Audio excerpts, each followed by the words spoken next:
हरे कृष्णा।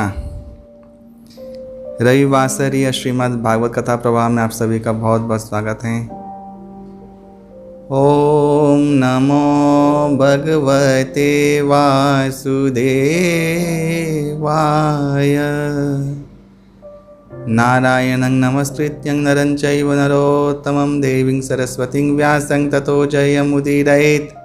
नष्टप्रायेषु अभद्रेषु नित्यं भागवत सेवया भगवती उत्तमश्लोकैर्भक्तिर्भवति नैष्टिकी। ॐ अज्ञानतिमिरान्धस्य ज्ञानाञ्जनशलाकया चक्षुरुन्मीलितं येन तस्मै श्रीगुरवे नमः। नमो विष्णुपादाय कृष्णपृष्ठाय भूतले श्रीमते भक्तिवेदान्तस्वामिनिति नामिने। नमस्ते सारस्वते देवे श्रीगौरवाणी प्रचारिणे निर्विशेष शून्यवादी पाश्चात्य देशतारिणे। जय श्री कृष्ण चैतन्य प्रभु नित्यानंद श्री अद्वैत गदाधर श्रीवासादि श्री गौर भक्त वृंद।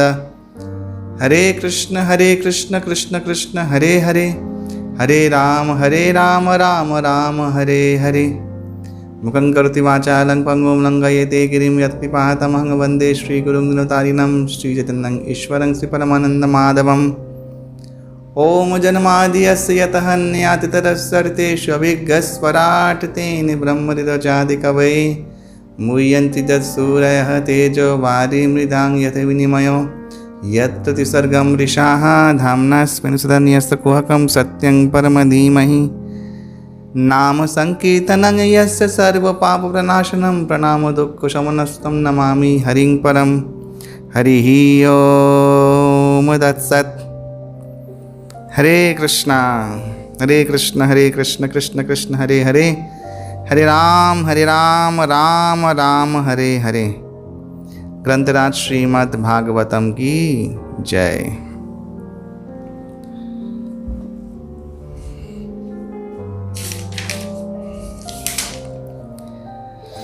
त्वमादिदेवं करुणानिधानं तमालवर्णं सुहितावतारम् अपार संसार समुद्र सेतुं भजामहे भागवत स्वरूपम्। ग्रंथराज श्रीमद् भागवतम की जय। मेरे परमाराध्य गुरुदेव के पाद पंकज को स्मरण करते हुए तथा मेरे परमाराध्य परम गुरुदेव नित्य पुरुष जंग विष्णुपाद परमहंस परिव्राजक आचार्य अष्टोत्तर शत श्रीमद् अभय चरणारविंद कृष्ण कृपा श्री मूर्ति भक्ति वेदांत स्वामी महाराज प्रभुपाद के चरण प्रपत्ति करते हुए तथा मेरे इष्ट विग्रह गणों को, मेरे इष्ट भगवान को स्मरण करते उनके पाद पंकज में प्रपत्ति करते हुए प्रार्थना भिक्षा मांगते हुए आज का श्रीमद् भागवत कथा प्रवाह का शुभारंभ करने वाला हूँ। हरे कृष्ण। इस दास को इनके कृपा से जो हृदय में स्फुरित होगा, जो इनके अनुगत हैं, वही आप लोगों से मैं साझा करूँगा। हरे कृष्ण। तो हम लोग स्कंध 1 अध्याय 8 श्लोक संख्या 10 तक हम लोग कर चुके थे। महारानी कुंती द्वारा प्रार्थना में तथा परीक्षित की रक्षा।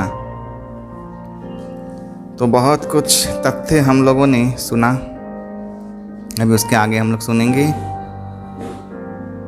तो ऐसे करके उत्तरा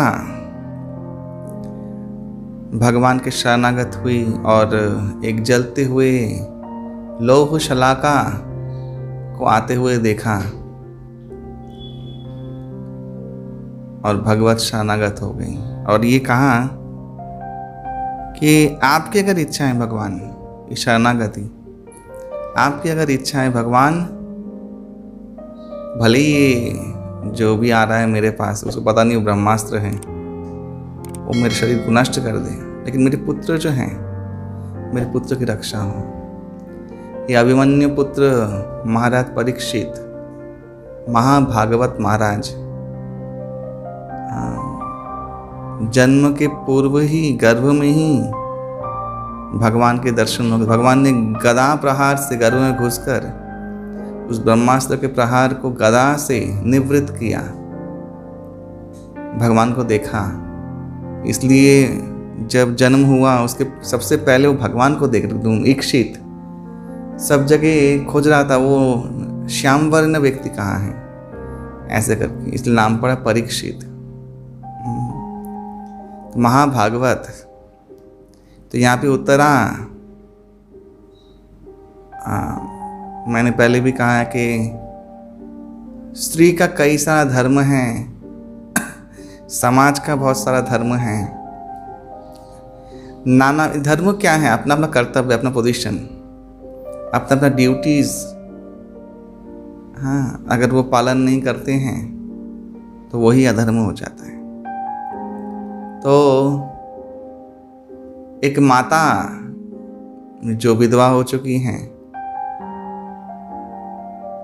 क्या मनोभाव है कि वो मर सकती हैं लेकिन अपने पुत्र को एक आंच तक भी नहीं आई। ये उत्तरा का मनोभाव था। तो धन्य है ऐसी माँ, तभी ऐसे माँ के गर्भ से महाभागवत महाराज परीक्षित, अरे जिसने कली को भी आश्रय दे दिया, ऐसे परीक्षित महाराज। कली भयभीत हो गया था, जिसने कली को भी आश्रय दे दिया, कली को भी अभयदान दे दिया, वे महाराज परीक्षित। तो उनका जन्म होने वाला है। महापुरुष लोग का जन्म तो अद्भुत होता ही है, जैसे सुखदेव गोस्वामी का। अच्छा, दोनों का जन्म अद्भुत है। हाँ, सुखदेव गोस्वामी भी निकल नहीं रहे थे माँ के गर्भ से कि माया लग जाएगी। भगवान दर्शन दिए, भगवान के पीछे माया देवी भी हैं, देखा तब जाके जन्म ग्रहण की। और परीक्षित महाराज को देखो, भगवान ने खुद गर्भ में बचाया। तो इन दोनों का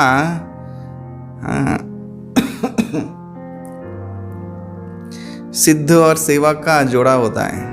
हाँ, ये सिद्ध और सेवक के जोड़े से आए थे। एक तो उनके गुरु सुखदेव गोस्वामी और एक परीक्षित महाराज, इनके पार्षद हैं सुखदेव गोस्वामी के। तो सुतोवाच आगे पढ़ते हैं 11। आगे कुंती महारानी के पास सुंदर प्रार्थनाएं हैं, उसमें हम लोग चलेंगे। ये प्रवाह है, अमृत प्रवाह। सुनीते सुनीते है कृष्णेर दृढ़ विश्वास। सुनते सुनते भगवान कृष्ण के चरणों में निष्ठा, दृढ़ विश्वास का उत्पत्ति हो जाएगा। उपोधार्य वच तस्याः भगवान भक्तवत्सलः अपांडवम इदं कर्तुम द्रोणे अस्त्रम अबुध्यतः। सुत गोस्वामी ने कहा, उसके वचनों को धीरज के साथ सुनकर अपने भक्तों के प्रति सदैव अत्यंत वत्सल रहने वाले भगवान श्री कृष्ण तुरंत समझ गए कि द्रोणाचार्य के पुत्र अश्वत्थामा ने पांडव वंश के अंतिम वंशज को समाप्त करने के लिए, निर्वीज करने के लिए ही ये ब्रह्मास्त्र छोड़ा है। लेकिन मैंने पहले भी कहा था, किसी और पुराण में दिया गया है कि वो जो ब्रह्मास्त्र था ना, जिसको 2 ब्रह्मास्त्र आए थे, एक तो अर्जुन के और एक इसके, भगवान व्यासदेव बीच में घुस गए और अर्जुन ने कहा तुम अपना लौटा लो। अर्जुन ने लौटा लिया, इसको कहा लौटा लो, तो बोलते हैं मैं, मुझे पता नहीं, मुझे तो ये विद्या लौटाना आता नहीं है। वो ठीक है, जहाँ पे भगवान रामचंद्र ने वो अग्निबाण फेंका था ना, वहाँ फेंक दो इसको। तो इसने, बदमाश ने क्या किया, उस समय वही बाण को घुमा दिया, उसका क्या बोलते हैं, लक्ष्य बदल दिया और उत्तरा के गर्भ में उसको निक्षेपित किया। ऐसा अलग पुराण में लिखा हुआ है, लेकिन यहाँ पे दिया है कि फिर से उसने ब्रह्मास्त्र का प्रयोग किया था, क्योंकि यहाँ पे ऑलरेडी एक बार अर्जुन उसको निरस्त कर चुके हैं। तर्हिर एव अथ मुनिश्रेष्ठ पांडवाः पंच सायकान् आत्मनः अविमुखान् दीप्तान् आलक्ष्य अस्त्राणि उपाददु। हे महान विचारकों, मुनियों में अग्रगणी शौनक जी, उस दहकते हुए ब्रह्मास्त्र को अपने और आधे देखकर पांचों पांडव ने अपने अपने पांचों हथियार संभाले। व्यसनम वीक्ष्य तेषाम अनन्य विषय आत्मनाम सुदर्शनेन स्वस्त्रेण स्वानाम रक्षाम व्यधात विभुः। सर्वशक्तिमान भगवान श्री कृष्ण ने ये देखकर कि उनके अनन्य भक्तों पर, जो पूर्ण रूप से उनके शरणागत थे, महान संकट आने वाला है, उनकी रक्षा के लिए तुरंत ही अपने सुदर्शन चक्र को उठा लिया।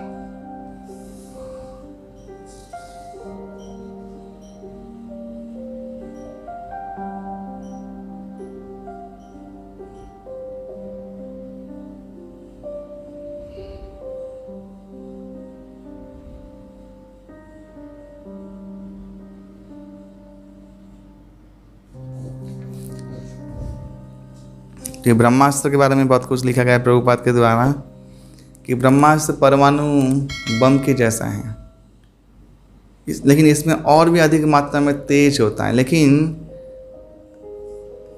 क्योंकि ये वेदों, ये बहुत सूक्ष्म विज्ञान है, वेदों के मंत्रों के द्वारा अभिमंत्रित किया जाता है, उसमें उस मंत्र की शक्ति से ऐसा शक्ति आता है।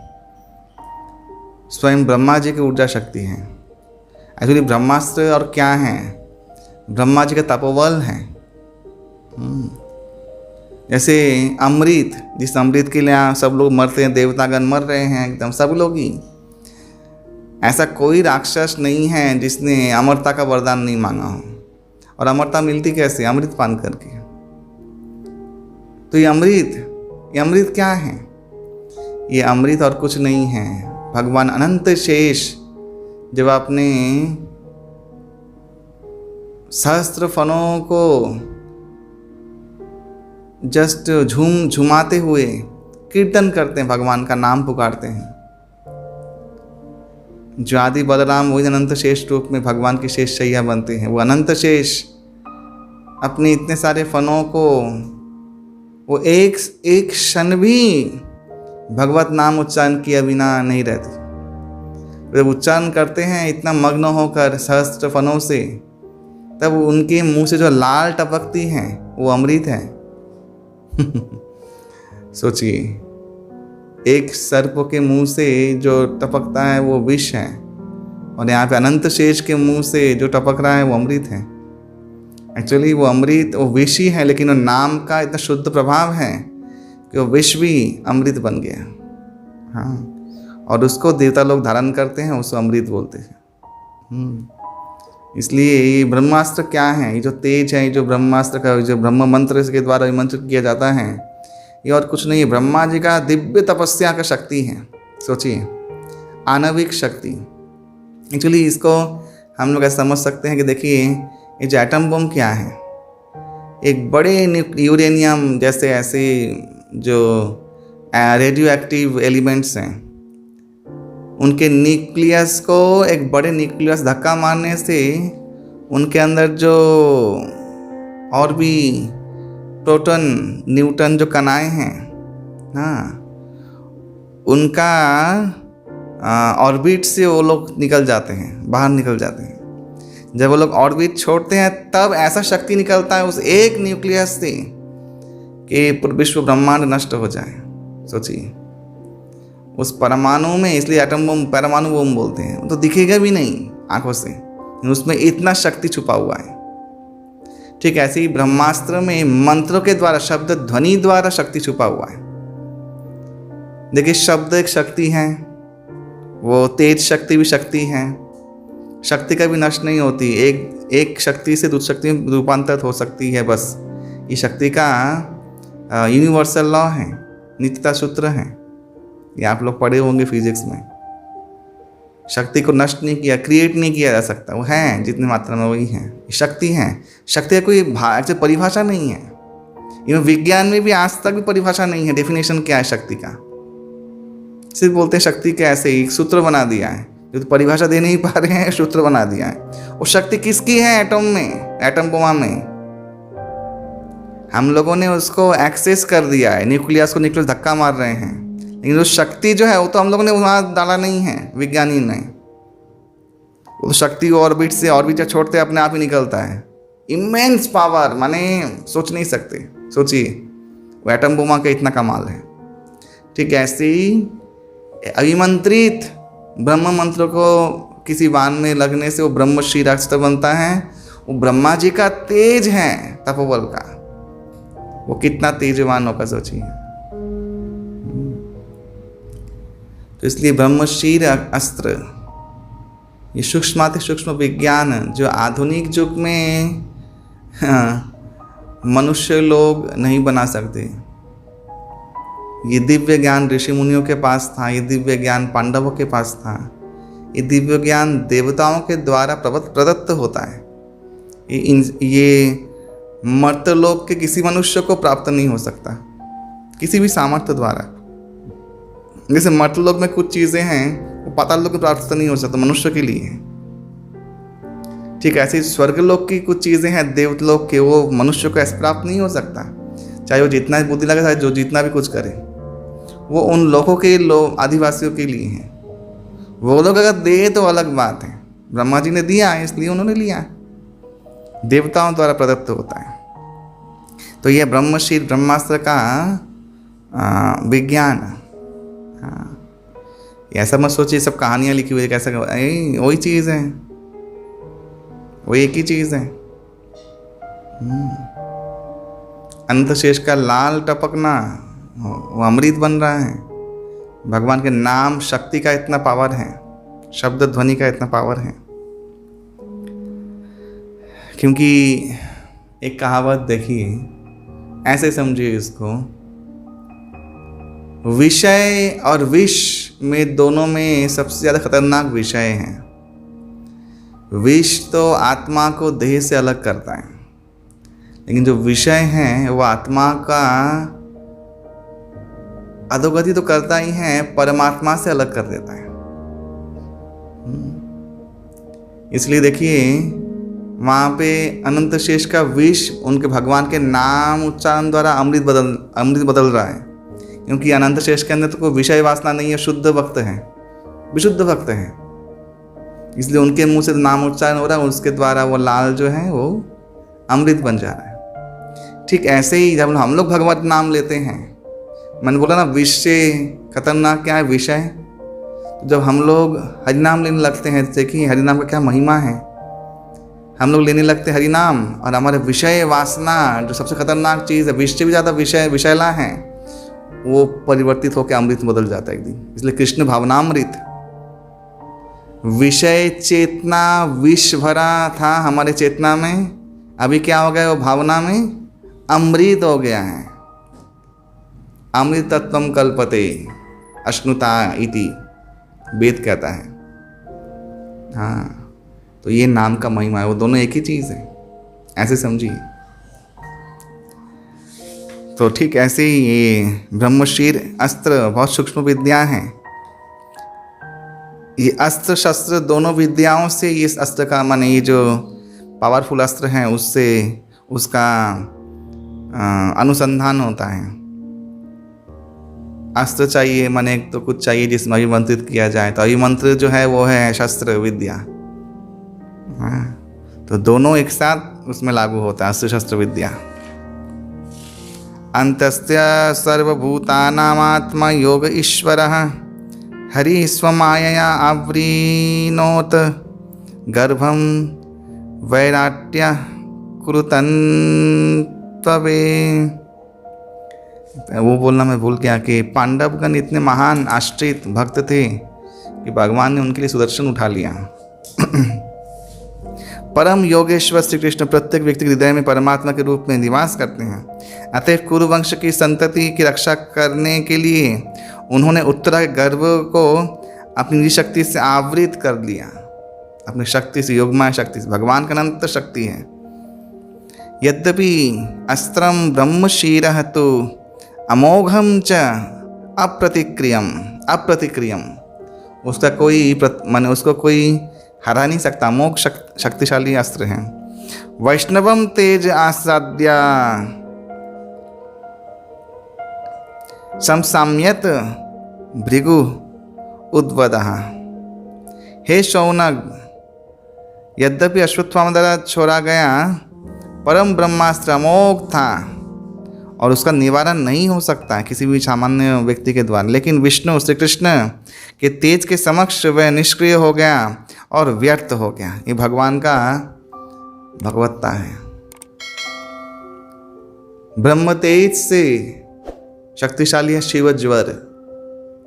शिव ज्वर से शक्तिशाली है ये विष्णु ज्वर, विष्णु का तेज। तो उसके सामने समस्त तेज, इसलिए इवन रावण के समय में भी भगवान शंकर के अमुक अस्त्रों का प्रयोग किया था रावण ने। सब राम के आगे आके, लक्ष्मण के आगे आके चुक गए। मेघनाद ने देखा, ब्रह्मास्त्र छोड़ा, लक्ष्मण को परिक्रमा कर लिया ब्रह्मास्त्र ने। वो देख रहा है आंखों से, बोल रहा है बाप को जाके, ये सामान्य व्यक्ति नहीं है, सत्य कहाँ है, ये नारायण साक्षात आए हैं, ये भगवान आए हैं मनुष्य रूप में। तो ये भगवान की भगवत्ता है। यहीं पे सब कुछ मीमांसा हो जाता है। कितना कुतर्क करते हैं बहुत लोग, अरे शिव कहाँ दिया है महाभारत में, देखो शिव जी का गुणगान कृष्ण कर रहे हैं, शिव जी भगवान नहीं है ऐसा बोलते हैं। हम लोग इस्कॉन में कोई भी ऐसा बोलता नहीं कि शिव जी भगवान नहीं है। मैं खुद शिवरात्रि पूजा करवाता हूँ सब लोगों से। बलराम भी भगवान है, अरे नारद जी भी भगवान अवतार हैं, लेकिन हम लोग क्या उनको वो मर्यादाएं पूजा करते हैं? आप शिव को लेकर पड़े हुए हो।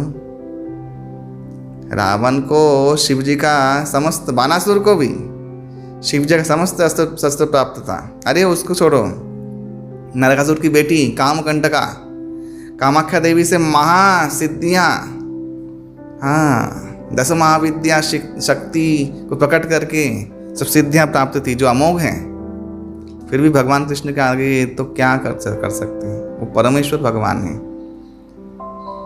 उन 10 महाविद्याओं के भी वो भगवान इष्ट हैं। तंत्र मंत्र जो भी करते हैं वो लोग जानते हैं कि अंतिम विद्या है भगवान नृसिंह देव की विद्या, सबसे उग्र। सब तंत्र की विद्या वहां पे जाके फेल हो जाती है। सब तांत्रिक लोग जानते हैं। काली, तारा, बगलामुखी इत्यादि 10 महाविद्याओं की विद्या हैं, उसके ऊपर चरम विद्या और अंतिम विद्या भगवान नृसिंह देव की क्रियाएं से होती है। ये सब लोग जानते हैं। इसलिए भगवान भगवान है। भगवान का तेज तो परमेश्वर हैं, उनके ऊपर तो अथॉरिटी नहीं है, लेकिन इनके ऊपर वो है। आप बोलेंगे शिव जी के ऊपर भगवान कृष्ण हैं, राम हैं, हनुमान का अवतार वो ग्रहण कर रहे हैं, राम राम कर रहे हैं। इससे समझ में नहीं आता हम लोगों को। रावण का लीला सुनिए, यहाँ पे सुनिए ब्रह्मास्त्र। ये भगवत तेज है।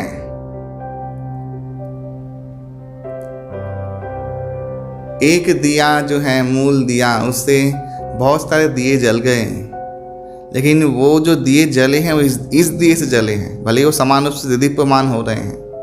ठीक ऐसे भगवान कृष्ण राम स्वयं भगवान हैं।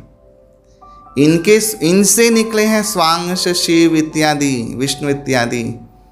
हाँ 24 अवतारों में, भागवतम में, बहुत पुराणों में नारद जी का नाम है, परशुराम जी का नाम है, लेकिन हम लोग क्या उनको वो भगवत तत्व रूप से पूजा करते हैं।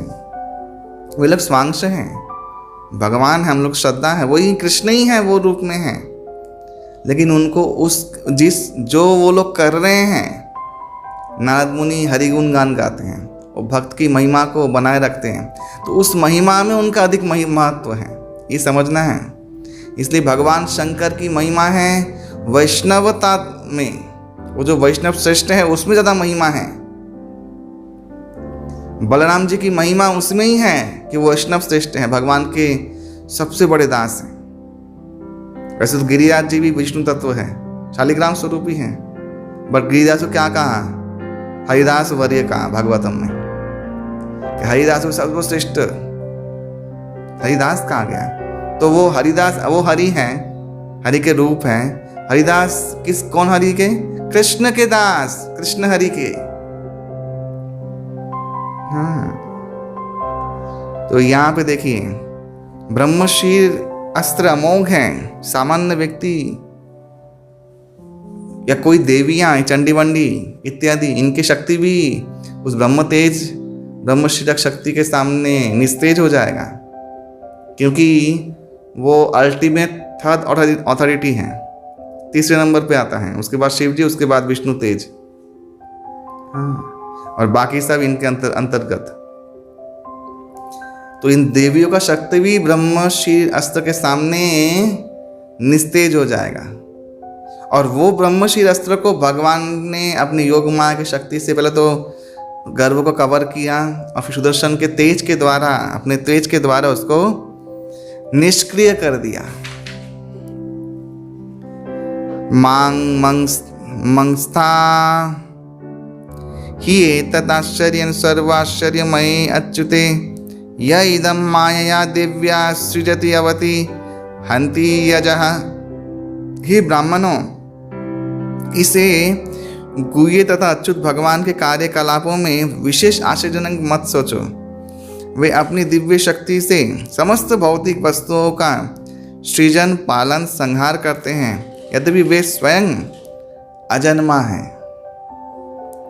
ब्रह्म तेज विनिर्मुक्त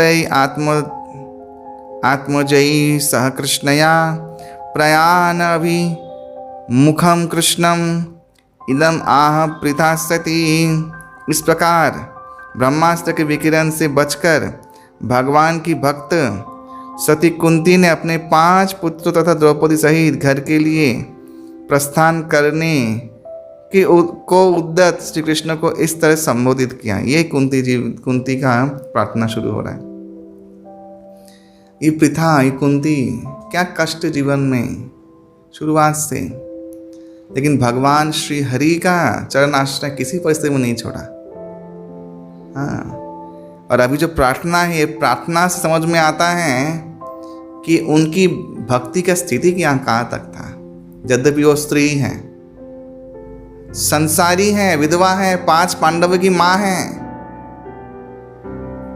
हाँ, किसी कुल की बहू है,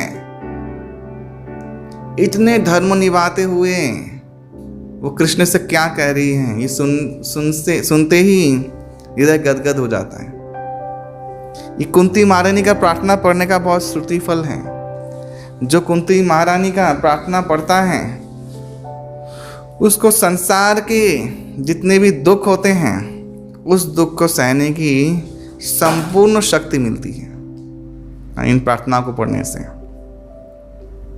जैसे गोपी की दास पंचाध्यायी पढ़ने से हृदरोगम आशु अपहीनवती दिया है ना, ठीक है। ऐसे कुंती मानी की प्रार्थनाएं पढ़ने से ये समस्त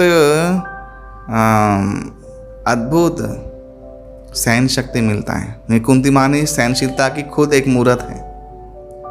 सहनशीलता मानव कुंती के रूप में अवतरित हुई है। भगवान की दिव्य विभूति है, ये सामान्य नहीं है कुंती। इसलिए भगवान कुंती के रक्षा है तो उनके पुत्रों की रक्षा हमेशा तत्पर रहते थे, हमेशा। ये कुंती की मानता है। कुंती उवाच, ये जो प्रणाम मंत्र जो अभी आ रहा है ये सब आप लोग लिख के भगवान को सुना। भगवान को बहुत प्रिय है प्रणाम मंत्र। नमस्ते पुरुषं त्वाद्यमीश्वरं प्रकृते परम अलक्ष्य सर्वभूतानां अंत बहिर अवस्थितम। देखिए ये महारानी कुंती की प्रार्थना है। हे कृष्ण, मैं आपका नमस्कार करती हूँ क्योंकि आप ही आदि पुरुष हैं और इस भौतिक जगत के गुणों से निर्लिप्त हैं। आप समस्त वस्तुओं के भीतर तथा बाहर स्थित रहते हुए भी सबों के लिए अदृश्य हैं। ये जो कथन है, आप आदि पुरुष है, नंबर 1। नंबर 2, भौतिक जगत के गुणों से निर्लिप्त है। नंबर 2, आप ही समस्त वस्तुओं के अंतर बहिर में स्थित हैं लेकिन अदृश्य हैं। इसका ये जो कथन का है, कितना बड़ी बात का, ये कितना बड़ा उसका उपलब्धि है, सोचिए तो। ये बात तो उस समय भगवान कृष्ण आए हैं, ये कितने लोग उनको भगवान मान रहे हैं उस समय? कुछ कुछ लोग जानते हैं उनका तत्व, बाकी कौन? पूरे कौरव जो थी दुर्योधन के समेत, शिशुपाल, दंतवक्र, अरे जरासंध, ये जो यहाँ पे धनबाद, मगध प्रदेश, जरासंध का देश, इसीलिए यहाँ के लोग इतने आसुरिक हैं। हाँ, अरे जरासंध को पूजा भी करते हैं। मैं तो देख के चंद्रवंशी ने जरासंध को पूजा कर रहे हैं। अच्छा ये भगवान, मैंने अपने आंखों से देखा है, फेसबुक में छापा था किसी ने। चंद्रवंशीय में जरासंध पूजनीय है। मैंने किस हद तक आसुरिकता है सोचिए। इसीलिए ये जो जगह हैं, ये मगध प्रदेश, पूरा बिहार लेके, झारखंड, ये सब लेके, यहाँ पे ऐसे उनके ही सब मगध राजा जरासंध के ही गुण वाले सब लोग यहाँ पे जन्म लेते हैं। ये जरासंध का था ये सब क्षेत्र, इसलिए देवघर शिव भक्त था ना जरासंध, बाबा धाम। बासुकीनाथ, यहाँ जरासंध ने पूजा दिया है।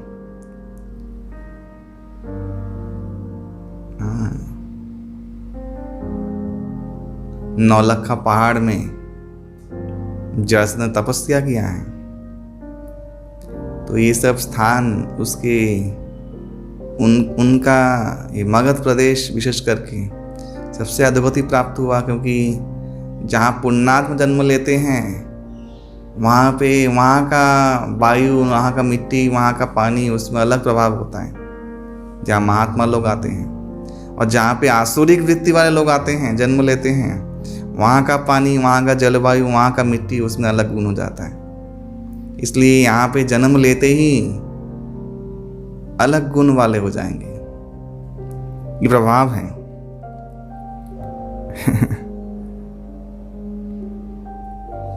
तो ये सब आसुरिक लोग थे। तो ये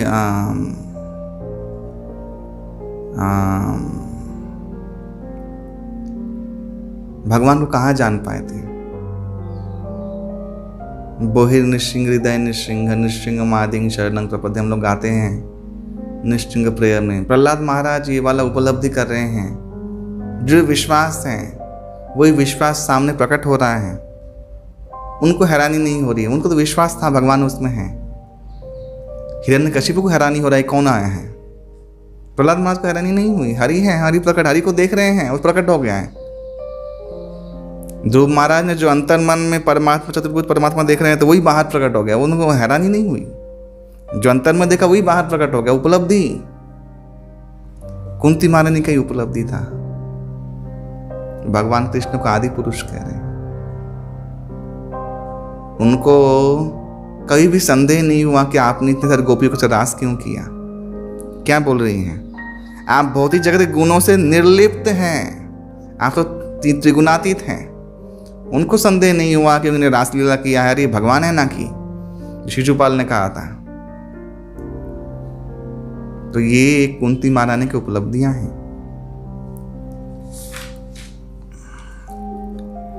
अभी देखिए क्या सुंदर बात बोल रहे हैं। माया यवनिकाच्छन्नम अज्ञा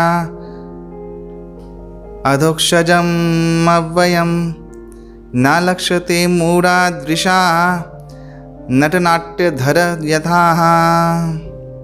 यहाँ पे अधोक्षजम, अधो अक्षज, अक्षज माने आँख या इंद्रियाँ, जो इंद्रियातीत परमेश्वर है।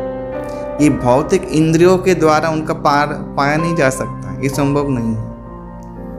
वो परम पुरुष, अरे हम लोग को सृष्टि, हम लोग को बनाने वाला, हम लोग बनाने वालों को बनाने वाला हाँ, ब्रह्मा को बनाने वाला, उसका ठौर हम लोग कैसे पा सकते हैं? हमारी बुद्धि, हमारा इंद्रिय का जो जितना भी, ये जो हमारा वैज्ञानिक जो जल्पना कल्पना, हाँ, भ्रम प्रमाद विप्रलिप्सा करना पाटव इत्यादि दोषयुक्त हमारा कलेवर, हम लोग विज्ञान अपने बुद्धि के द्वारा उनको जान जाएंगे? परतत्व को? ये संभव है? मूर्खता है। यहाँ पे लाइट लगा लिए तो सूर्य का ठोर पा जाएंगे, सूर्य को देख सकते तब भी? संभव है? ठीक ऐसे संभव नहीं है। और जो माया के विकार युक्त, माया के गुणों के द्वारा, सत्व रजो तमो, पिछले रजो तमो, सत्व तो गुण है ही कहाँ आजकल। रजोगुण भी बहुत कम मात्रा में, तमोगुण ज़्यादा मात्रा में है, तो उसमें इतना ज्ञान हो जाएगा लोगों को? ये संभव है? हाँ। सीमित इंद्रिय ज्ञान से परे होने के कारण, ये देखिए यहाँ पे शुरुआत ही हो रहा है, सीमित इंद्रिय ज्ञान से। हमारी इंद्रिय ज्ञान सीमित है, अधोक्षज है। भगवान अधो अक्षज हैं, हमारे इंद्रियातीत हैं। हमारे इंद्रिय के जो परसेप्शन है, जो हम लोग इंद्रियों से अनुभूति करते हैं, देखते हैं, सुनते हैं, जो भी है, उससे परे की तत्व है भगवान।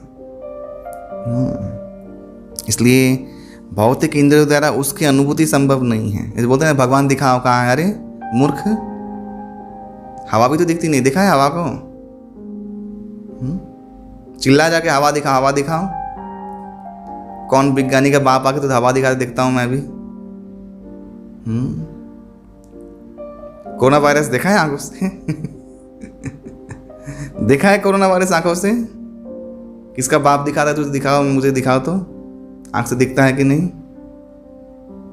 उसके लिए वैसे मशीन चाहिए, वैसे पढ़ाई चाहिए और अकल भी चाहिए। हाँ,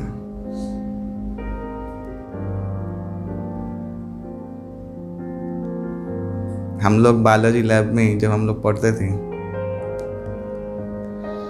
कॉकरोच के मल का टेस्ट करने के लिए कहा गया था हम लोगों को। कॉकरोच के मल, तो किसी एक उसमें कीड़ा होता है, एक प्रोटोजोआ पाया जाता है, एक अणुजीवी, उसका वर्णन है बायोलॉजी बुक में, उसको निकालना है खोज के।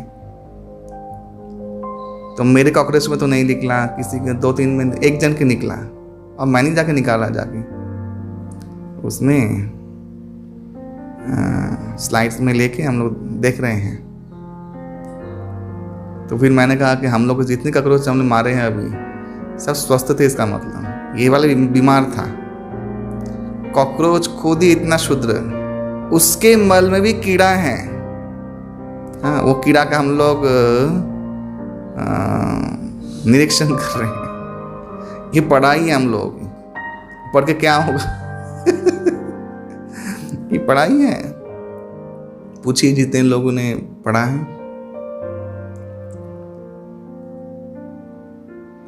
अणुजीवी, कितना सूक्ष्म कॉकरोच के अंदर कीड़ा, छोटा सा मल में। हमारी बुद्धि चकरा जाएगी उसको देखने का, उसको खोजने का विशेष इंतजाम। और भगवान आपको बिना इंतजाम कैसे दिख जाएंगे?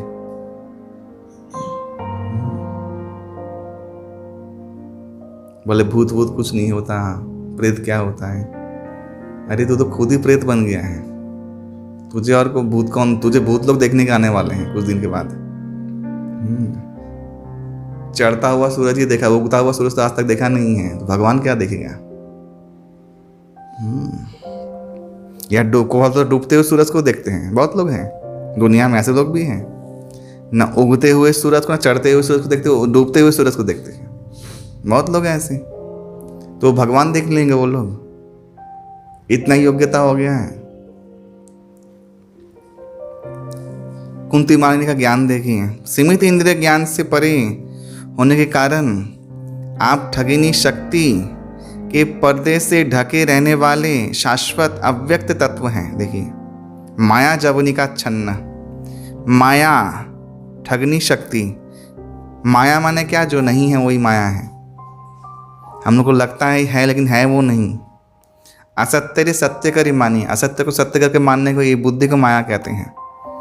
तो माया के पर्दे से ढके रहने वाली शाश्वत अव्यक्त तत्व हैं आप। अव्यक्त तत्व, शाश्वत। यहाँ पे अव्यक्त तत्व यानी ये नहीं निराकार तत्व। यहाँ पे अव्यक्त यानी सूक्ष्म रूप में समस्त जगह जगत परिव्याप्त है। आप ही आप हैं सब जगह।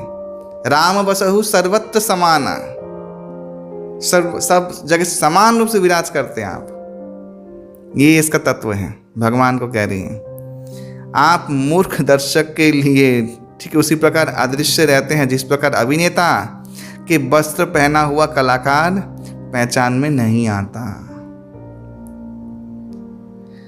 नट नाट्य धर यथा, नट नाट्य धर यथा, जैसे कोई किरदार कर रहा है किसी ड्रामा में, किसी फिल्म में, किसी सीरियल में, उसको अजीब से वेशभूषा बना देते हैं, समझ में नहीं आता कि अरे ये मेकअप आर्टिस्ट। उसका अपना जो असली परिचय है उसको गोपन ही रखे, वे ऐसा अभिनय कर रहे हैं, लोगों के सामने ऐसे रूप से प्रकट हो रहे हैं। तो इसलिए कुंती महारानी का चेतना सोचिए, वो क्या स्तुति कर रही है। सोचिए एक स्त्री होकर वो भी कहेगी कि मैं स्त्री कहाँ जान सकती हूँ, जान गई है बोल रही मैं कैसे जान सकती हूँ मैं स्त्री हूँ। अभी ये 20 नंबर श्लोक, इसको पॉइंट कीजिएगा आप लोग, 1:8:20, ये बहुत इंपॉर्टेंट श्लोक है। देखिए भगवत गीता में 3 कारण दिए हैं भगवान के अवतरण के, ध्यान से सुनिएगा। 3 कारण दिए हैं भगवान के अवतरण के। यदा यदा ही धर्मस्य ग्लानिर्भवति भारत अभ्युत्थानम् अधर्मस्य तदात्मानं सृजाम्यहम् परित्राणाय साधूनां विनाशाय दुष्कृतां धर्म संस्थापनार्थाय संभवामि युगे युगे। 3 कारण दिया भगवत अवतरण के, जिसको आचार्य लोग गौण कारण बोलते हैं। ये मुख्य कारण नहीं है। क्या क्या? परित्राणाय साधूनां, धर्म के मार्ग में चलने वाले, वेद शास्त्रों के पंथाओं को पालन करने वाले साधु किसे कहते हैं? साधवा। जो वेद का नियम मानता है उसे साधु कहते हैं, ये इसका अर्थ है। तो जो वेद, पुराण, इतिहास, उपनिषदों के नियम मान के चलता है, धर्मपरायण, ऐसे साधुगणों को परित्राण करने के लिए। यहाँ पे मैंने इसको विशेष रूप से वर्णन किया। साधव शब्द का अर्थ है जो शास्त्र के नियमों को पालन करके चले। तो इसका मतलब ये नहीं है कि सब साधुगण भक्त होंगे।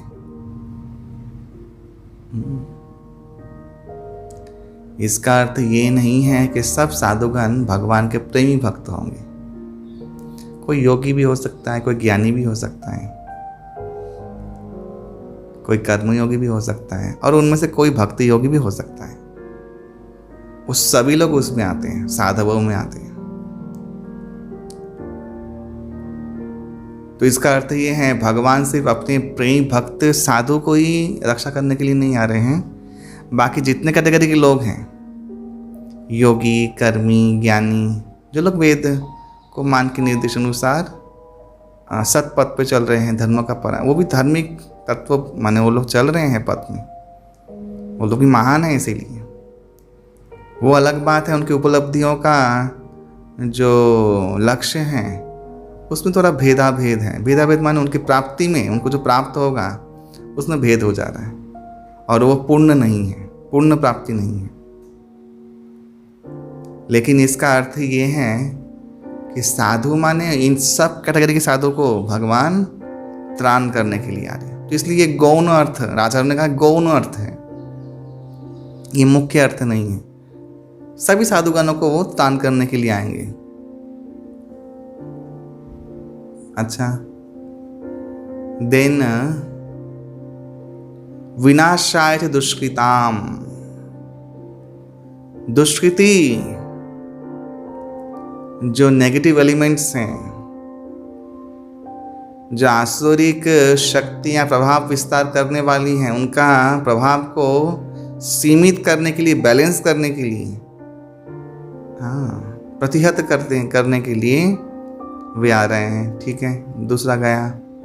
तीसरा, धर्म की संस्थापना। धर्मं तो साक्षात भगवत प्रणीतम, भागवत कहता है कि धर्म मैं तुम आलू चालू लालू बुलू कालू, ये धर्म बना नहीं सकते। धर्म प्रचलन करने का क्षमता इनमें नहीं है। विधर्म, उपधर्म, परधर्म भागवतम में दिया है। अधर्म, इस सब प्रकार के 5 प्रकार के पाप धर्म जो उत्पन्न हुए हैं कलयुग में, उसका कारण क्या है? उसका कारण है वो लोग भगवत प्रणीतंग नहीं है, वो भगवान ने शुरू नहीं किया है। वो ऐसे ही आलू बुलू कालू चालू इन लोगों ने शुरू कर दिया है अपना मनमाने ढंग से, शास्त्रों को उपेक्षा करके।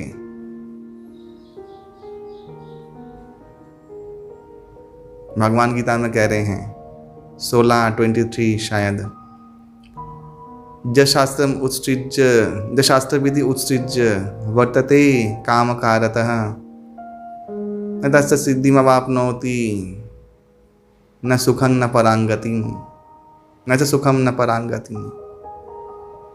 जो शास्त्र विधि को उपेक्षा करके अपने मन माना ढंग से अहंकार प्रतिष्ठा करने के लिए कुछ भी काम कारत है, अपने वासनाओं को पूर्ण, मान ली उसका मेन उद्देश्य वासना पूर्ण करना। वासना का बहुत स्तर हो सकता है।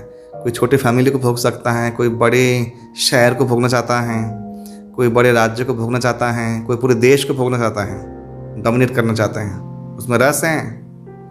इसलिए भोग का भी क्लास है बहुत बड़ा। कोई अपनी पत्नी को भोग करना चाहता है, कोई और भी बहुत सारे लोगों को भोग करना चाहता है। तो भोग का भी तारतम्यता है, गाढ़ा है, उच्च आकांक्षाएं हैं, वासनाएं हैं, इसे वासना कहते हैं। भले ही वो दिख रहा हो नेता पहन टोपी पहन के आया हो वोट मांगने के लिए, वो भोगी है, वो सामूहिक रूप से भोग करना चाहता है। प्रभुपाद ने बहुत जगह वर्णन किया है। हाँ, वो तुम्हारा क्या हेल्प करेगा? वो अपना हेल्प करने के लिए ही आया है खुद ही। जो मनुष्य गुण के ऊपर नहीं गया है, त्रिगुणातीत नहीं हुआ है, वो किसका वेल विशर है रे? वो एक ही वेल विशिंग कर सकता है अपना, किसी का नहीं। वो फिशिंग करने के लिए आता है एक्चुअली, वेल विशिंग करने के लिए नहीं आता है। और हम मूर्ख लोग समझते अरे ये हमारा करेगा। अरे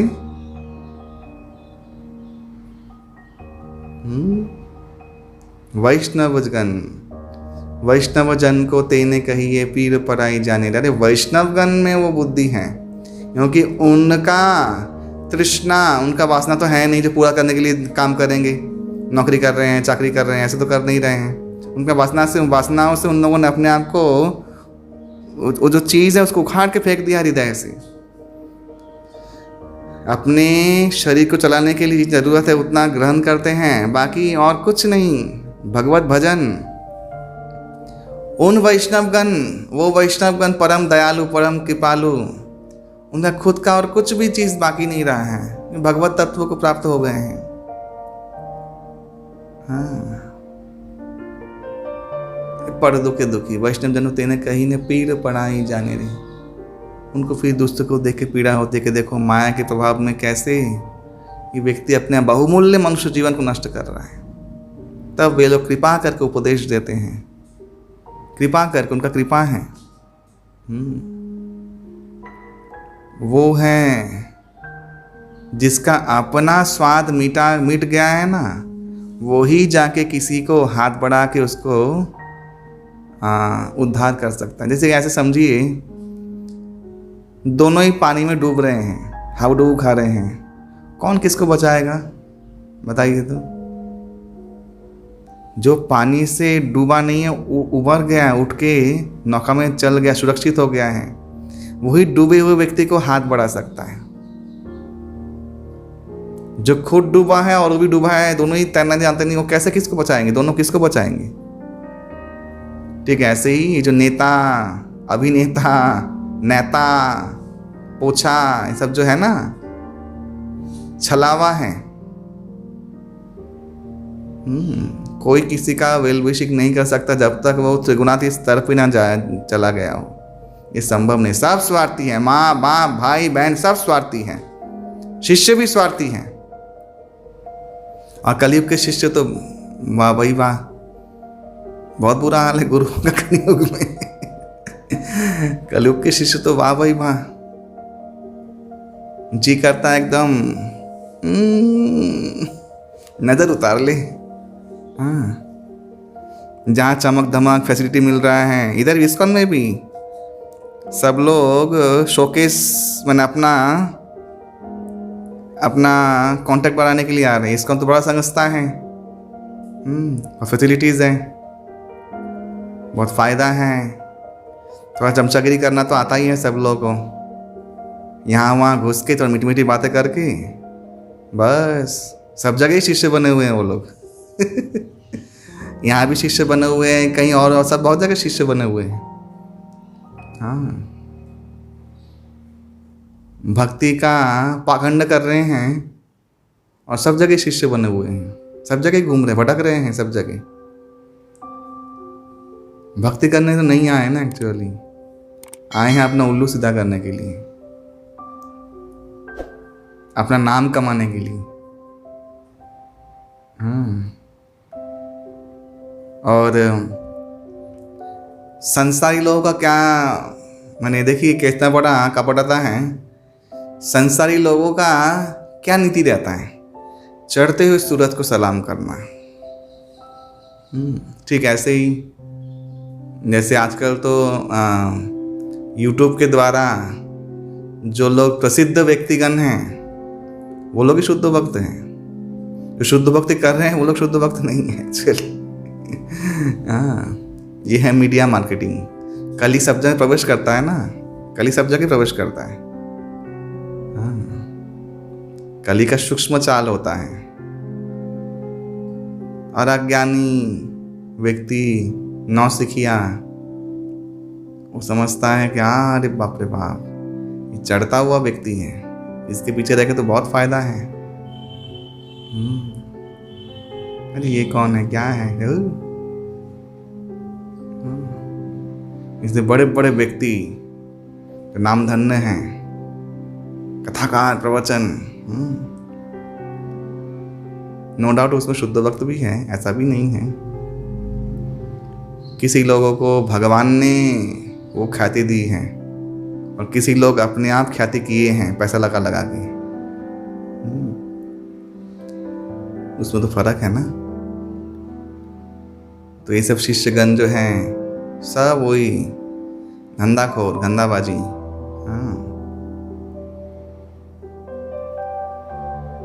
प्रभु जी वहां तो बहुत लोग आते हैं, तो तुम भी जाओ, वहां भीड़ जमाओ, जाओ, तुम्हें कौन मना किया है, किसने बांध के रखा है आपको, हैं? आप भी जाइए। तो इसलिए कलयुग में सब स्वार्थी, सिर्फ भगवान के विशुद्ध भक्त जो भगवान से स्नेह करते हैं, प्रेम करते हैं, जिनको प्राप्ति हो चुका है उस चीज़ का, उसका तो और कोई शेष नहीं है जीवन में। वे लोग पर दुखी दुखी होते हैं, प्रवचन देते हैं, उपदेश देते हैं, कृपा करते हैं, अपने शक्तियों को प्रयोग करते हैं उनके उद्धार के लिए, और सर्व प्रकार से बिना किसी कारण उनके दुख को अपना लेते हैं। इसीलिए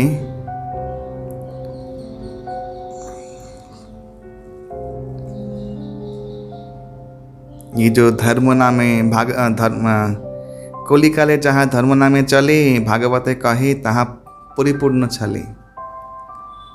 धर्म संस्थापना जो विषय था हम लोग का, धर्म संस्थापना भगवान के अलावा कोई नहीं कर सकता। भगवान के धर्म के मूल पुरुष हैं, धर्म वेत्ता हैं, धर्म तत्वविद हैं, धर्म ज्ञाता हैं, धर्म स्रष्टा हैं, धर्म के स्रोत, धर्म के आश्रय, धर्म के आधार हैं, धर्म के नींव हैं। वो भगवान ही धर्म प्रणयन कर सकते हैं, मैं तुम नहीं। ये सब नहीं, शौशाराम बापू, हाँ, चुरारी बापू, आधे माँ, मल बाबा,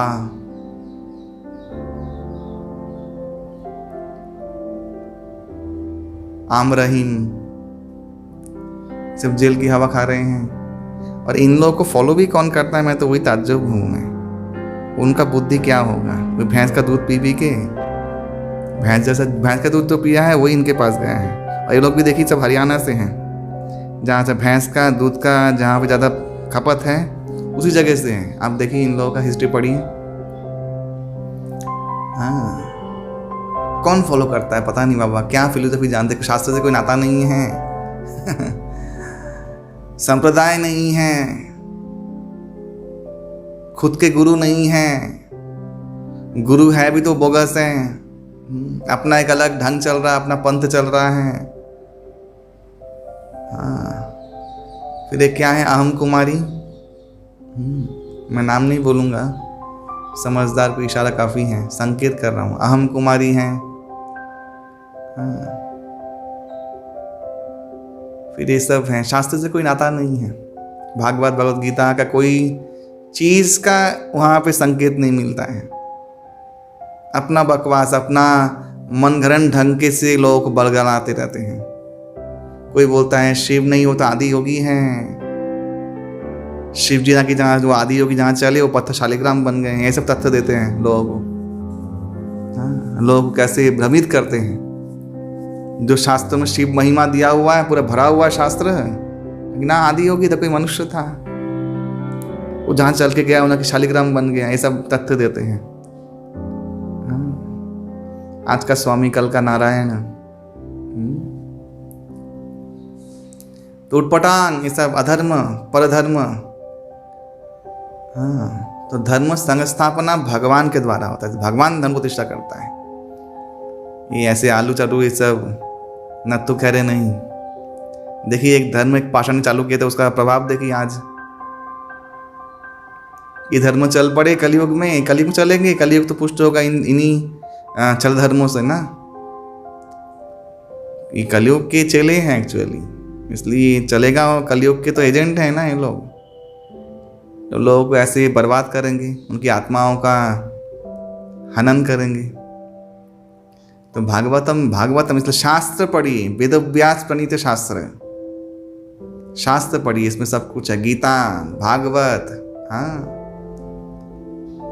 रामायण, तुलसी जैसे रामचरितमानस, ये सब पढ़िए, शास्त्र पढ़िए।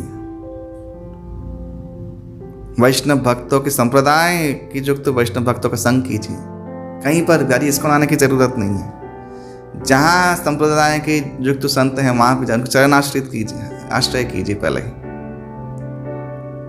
उनके चरणों में जाएंगे, माथा फोड़ेंगे तो कुछ होगा। कहीं पर भी। हाँ, ये सब विशुद्ध संतों के संग में रहिए, उनका विशुद्ध आचरण सीखिए और अपने जीवन के लक्ष्य को प्राप्त कीजिए। तो ये 3 कारण हैं गीता में दिए हैं। तथा परमहंसा नाम मुनिना ममलात्मनम भक्ति जोग विधानार्थम कथम पश्येम हि स्त्रियः। 20 नंबर श्लोक में कुंती महारानी बोल रही हैं कि आप उन्नत अध्यात्मवादियों तथा आत्मा एवं पदार्थ में अंतर करने में सक्षम होने से शुद्ध बने विचारकों के हृदय में भक्ति के दिव्य विज्ञान का प्रसार करने के लिए स्वयं अवतरित होते हो। देखिए, तो भागवतम में और 3 कारण बोले गए हैं। ये पहला कारण ये कुंती महारानी ने बोला है, इतना बड़ा विज्ञान दिया है। वो गौण कारण, ये 3 मुख्य कारण। और 2 प्रधान कारण हैं जो कृष्णदास कविराज गोस्वामी ने चैतन्य चरितामृत में कहा है, वो भी मैं कहूँगा नेक्स्ट क्लास में। तो ये 3, 3, 6, 2, 8 कारण, उसमें से गौण 3, मुख्य 3, प्रधान 2। तो ये मुख्य 3 कारण भागवतम में दिए हैं कि देखिए कितना बड़ा बात कह रही है कुंती महारानी कि आप उन्नत आध्यात्मवादियों तथा जो बहुत उपलब्धिकारी कोविदगण संतगण हैं, जो आत्मा और पदार्थों में अंतर करने में सक्षम होने से शुद्ध बने हैं, माने उसका आत्मोपलब्धि हो गया है, उनके हृदय में भक्ति का दिव्य ज्ञान प्रसार करने के लिए आप अवतरित हो। भक्ति योग विधानार्थम, भक्ति योग का प्रचार प्रसार करने के लिए, विज्ञान को समझाने के लिए उन लोगों को आप अवतरित हुए। तो फिर हम स्त्रियां आपको किस तरह पूर्ण रूप से जान सकती हैं? सोचिए, ये है कुंती महारानी। मैंने बोला ना, वो स्त्री बोले जब जान गई हैं तो बोल रही कि हम लोग कैसे जान सकते हैं, और क्या जानना बाकी रह गया। और 2 कारण, और जो मुख्य मैंने, और 4 कारण मैंने, और भागवतम के 2 कारण और सीसी के 2 कारण, वो हम लोग नेक्स्ट क्लास में सुनेंगे, नेक्स्ट हफ्ते। आज यहीं तक, ये 20 नंबर श्लोक तक आप लोग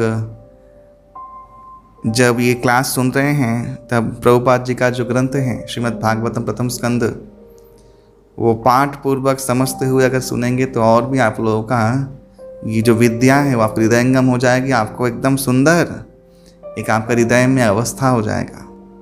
शास्त्र पढ़ने से दृढ़ निश्चय मिलता है भक्ति में। इन श्लोकों को उच्चारण करने से पवित्रता मिलती है, मानसिक पवित्रता, और मन पवित्र रहता है। इस श्लोकों में वो शक्ति है। इसलिए ग्रंथ रख के, ग्रंथ जिनके पास नहीं है वो लोग लीजिए, उनको पढ़िए, श्लोक को उच्चारण जोर जोर से उच्चारण कीजिए। घर शुद्ध होता है इन वाइब्रेशन से। और घर की जितनी नेगेटिव चीज़ हैं वो चली जाती है भागवतम के उच्चारण से। इतनी शक्ति है भागवतम श्लोक उच्चारण में। तो आप लोग ऐसे करके पढ़िए, आप लोग अवश्य ही भगवान की उपलब्धि अचिरेय ही प्राप्त होगी। ये मेरी आशा है, मेरी प्रार्थना है। निष्कपट होकर, कपटता को छोड़कर जो करने के लिए आइए वो कीजिए। हाँ, यही मेरी प्रार्थना है। हरे कृष्णा। श्रील प्रभुपाद की जय।